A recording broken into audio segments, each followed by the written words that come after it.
घडामोडी.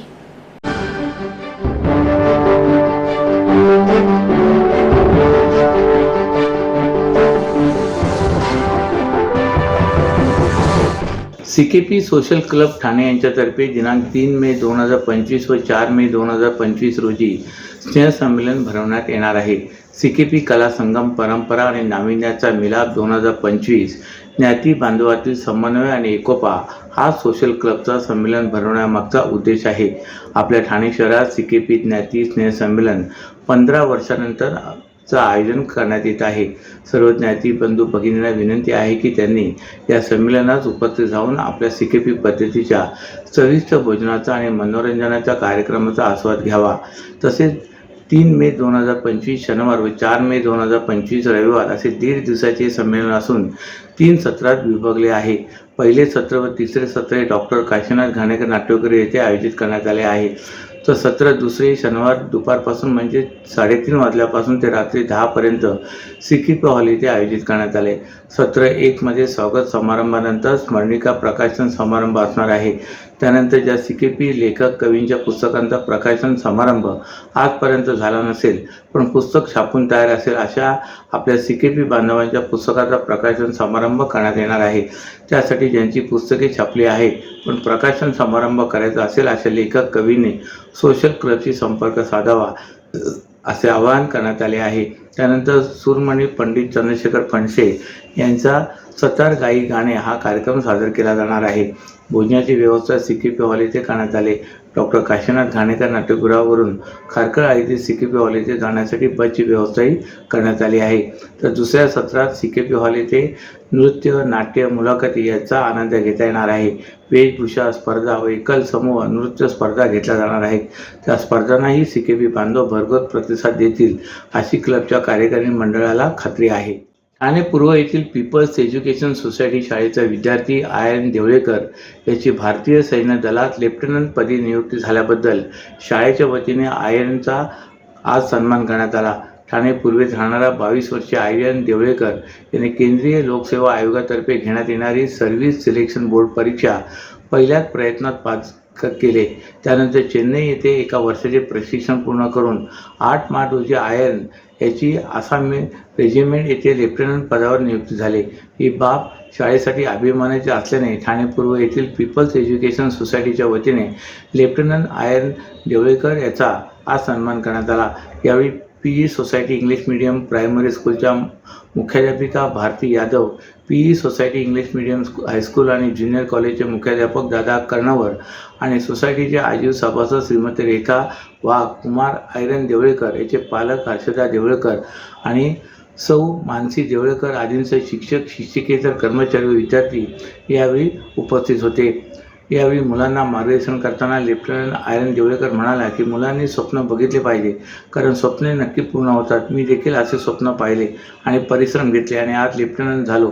सुरुवातीपासूनच शाळेच्या शिक्षकांचे मार्गदर्शन आणि कुटुंबाची साथ मिळाली म्हणून मी माझे स्वप्न पूर्ण करू शकलो असे सांगून शाळेतील जुन्या आठवणींना त्याने उजाळा दिलाय. ठाणे महापालिकेच्या मालमत्ता कर विभागाने आर्थिक वर्ष सरत आले असताना आतापर्यंत 721 कोटी 35 लाखांची वसुली केली. गेल्या वर्षी या कालावधीत 660 कोटी 76 लाखांची वसुली झाली होती. गेल्या वर्षीच्या तुलनेत यंदा 60 कोटी 59 लाखांची अधिक वसुली झाली. मात्र पुढील 11 दिवसात उद्दिष्टपूर्तीसाठी 98 कोटींची वसुली करावी लागणार आहे. सरत्या आर्थिक वर्षात सुरुवातीपासूनच महापालिकेमार्फत मालमत्ता कर वसुलीच्या दृष्टीने प्रयत्न सुरू होते पण मधल्या काळात कर वसुलीची मोहीम थंडावली. कर वसुलीसाठी महापालिकेने करदात्यांच्या दारात थेट बेंडबाजा वाजवून थकीत रक्कम भरण्याचे आवाहन केले. त्यानंतर पुन्हा मालमत्ता कर भरणा करण्याचे प्रमाण वाढले. कर वसुलीवर महापालिका आयुक्त सौरभ राव यांनी लक्ष केंद्रित केले. मालमत्ता आणि पाणी बिलाची वसुली काटेकोरपणे करण्याच्या सूचनाही त्यांनी अधिकाऱ्यांना दिल्या आहेत. पहिल्यांदा ठाणे महापालिकेने मालमत्ता कराचा 720 कोटीचा पल्ला पार केलाय. मालमत्ता कराच्या वसुलीसाठी ठाणे महापालिकेच्या सर्व प्रभाग कार्यालयाकडील संकलन केंद्र तसेच मुख्यालयातील नागरी सुविधा केंद्रामधील संकलन केंद्र कार्यालयीन कामकाजाच्या दिवशी सकाळी 10 ते सायंकाळी 5:30 वाजेपर्यंत सुरू राहणार आहेत. तर पालिकेच्या पाणी पुरवठा विभागाने थकबाकी आणि चालू बिल वसुलीची मोहीम आक्रमक केली आहे. महाराष्ट्रातील भगिनींना आधार देणारी राज्य शासनाची मुख्यमंत्री माझी लाडकी बहीण योजना या योजनेअंतर्गत अल्प उत्पन्न गटातील 21 ते 65 वयोगटाच्या भगिनींना मिळणार दरमहा 1500 रुपयाची मदत। अर्ज करण्यासाठी 31 ऑगस्ट 2024 पर्यंत मुदतवाढ। कुटुंबाचं वार्षिक उत्पन्न 2.5 लाख रुपयांपेक्षा कमी असलेल्या महिला पात्र। कुटुंबाकडे पिवळं किंवा केशरी रेशन कार्ड असल्यास उत्पन्नाचा दाखला आवश्यक नाही। पांढरं रेशन कार्ड असेल किंवा रेशन कार्ड नसेल तर कुटुंबाचं वार्षिक उत्पन्न 2.5 लाखांपेक्षा कमी असल्याचा दाखला आवश्यक। योजनेसाठीचा ऑनलाईन अर्ज नारी शक्ती दूत ॲपवरून किंवा पोर्टलवर भरता येईल। ज्या भगिनींना ऑनलाईन अर्ज भरता येत नसेल त्यांच्यासाठी अंगणवाडी, ग्रामपंचायत, वॉर्ड ऑफिस, सेतू सुविधा केंद्रामध्ये किंवा आशाताई बचत गटाच्या CRP यांची मदत उपलब्ध। आता आपल्याला अभिमानानं म्हणता येईल, सुखी आणि सुरक्षित आहे माझी लाडकी बहीण। ठाणे प्रादेशिक मनोरुग्णालयातील सफाई कामगारांना ठेकेदार किमान वेतन अदा करत नसेल तर मूळ मालक म्हणून रुग्णालय प्रशासनाने कामगारांना वेळेत वेतन भत्ते अदा करण्याचे आदेश कामगार उपायुक्त ठाणे यांनी दिलेत। मात्र रुग्णालय प्रशासनाने त्या आदेशांना केराची टोपली दाखवली। त्यानंतर माननीय ठाणे औद्योगिक न्यायालयाने 11 जून 2024 रोजी किमान वेतन अधिनियमानुसार वेतन अदा करण्याचे तसेच दरमहा 7 तारखेच्या आत वेतन अदा करण्याचे आदेश निर्गमित करण्यात आले। मात्र कोर्टाचे आदेश संबंधित ठेकेदार आणि मूळ मालक रुग्णालय प्रशासन कोर्टालाही जुमानत नाही। कॉन्ट्रॅक्टर लेबर ॲक्टच्या कलम 20 व 21च्या तरतुदीनुसार ठेकेदार कामगारांच्या वेतनातून बेकायदेशीरपणे कपात करत असेल व वेळेत वेतन अदा करत नसेल तर मूळ मालकाने कामगारांना वेळेत कायदेशीर वेतन भत्ते अदा करण्याची जबाबदारी पाळणे बंधनकारक केला आहे। ठेकेदार मेसर लोकराज्य स्वयंरोजगार सेवा सहकारी संस्था पुणे या ठेकेदार विरोधात कारवाईही केली जात नाही। उलट सतत 6 वर्ष त्या ठेकेदाराला मुदतवाढ देऊन कामगारांच्या आर्थिक छळवणुकीला सार्वजनिक आरोग्य विभागाचे अधिकारी 6 वर्ष सफाई कामगारांची फसवणूक करत आहे।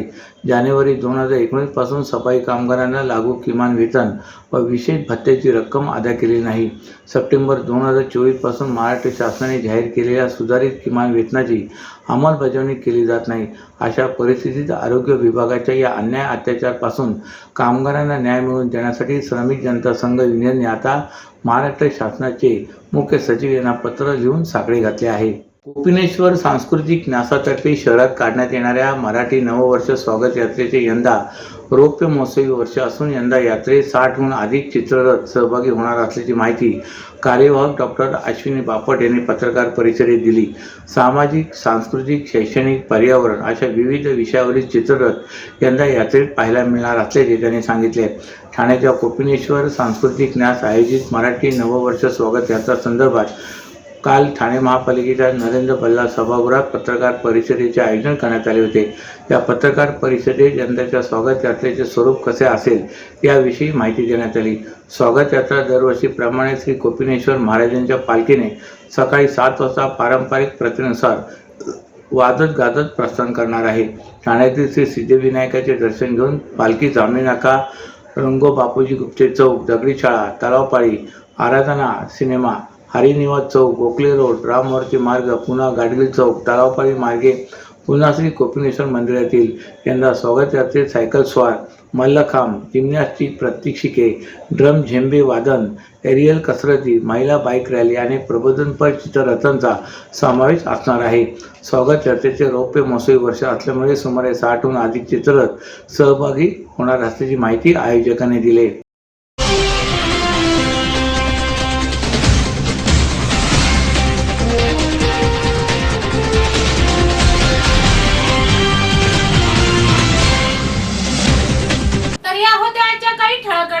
तर पुन्हा भेटू याच वेळी याच ठिकाणी। ठाणे दर्पण या वृत्तवाहिनीचे प्रसारण YouTube वर पाहायला विसरू नका।